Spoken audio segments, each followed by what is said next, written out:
Hello guys, what's up? And welcome back to our YouTube channel. So for today's video nga po, mag-share po ako sa inyo ng apat na pwede nyo pong inumin or pwede nyo pong i-intake talaga no, na mga pwedeng maging sanhe upang mag-healthy ang ating kidney. And again, of course, ito ay in moderation lamang. Huwag din naman masyadong, alam nyo na, huwag masyadong abusuhin dahil lahat naman ng sobra ay hindi po maganda. So ito nga po yung na-search nga po natin ng mga pwede or maganda rin sa kidney natin. Number one, ayan, is yung turmeric. Sabi dito, turmeric contains curcumin, which has antioxidant and anti-inflammatory effects. Ayan, and yun na nga, turmeric is nabibili I think sa mga malls natin. Meron yung mga turmeric, and sa saan ba? Sa palengke meron din mga turmeric actually.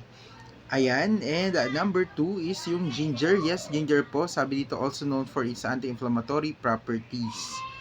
Ayun, so ginger nga yung pangalawa. Pasensya na, napakaingay po ng kapitbahay ko, pero yun na nga. Ayan, and number 3 is yung cranberry. Bibilisan na lang natin para hindi nyo masyadong marinig yung kapitbahay namin. So cranberry nga po.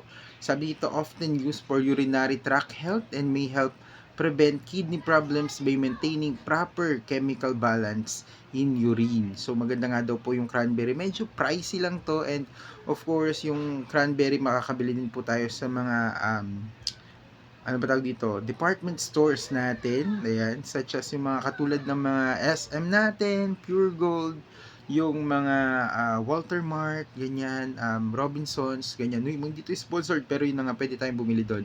May mga nakikita nga po ako ng cranberry juice doon. So, kung gusto nyo matikman, and para sa akin, masarap din yung cranberry. So, magandang alternative. Alternative talaga. Maganda and masarap nga po na pangkuan sa ating mga kidney. Ano daw pagkuan? Hindi, joke lang. Ayan, and number 4 nga po is yung dandelion root. Yes, sabi nga dito, some believe it helps eliminate waste and increase urine output. So, kung konti na lang yung urine nyo, usually daw, di umano, ayun nga daw po ang ginagamit, yung dandelion root. Pero yung dandelion, hindi ko sure kung saan nakakabili yung dandelion root. Pero parang may nakita akong dandelion tea sa mall, kung hindi ako nagkakamali. Pero yun nga po yung apat nga po natin na research na maganda daw po di man sa kidney.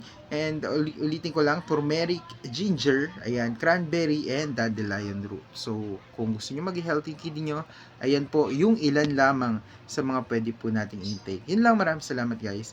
Ingat po kayo palagi, and mag-comment, mag-like, and mag-subscribe na po kayo, at hit nyo na po yung notification bell para naman po updated kayo sa lahat ng ating mga YouTube channels. Thank you, bye-bye, and see you again sa another vlog po natin.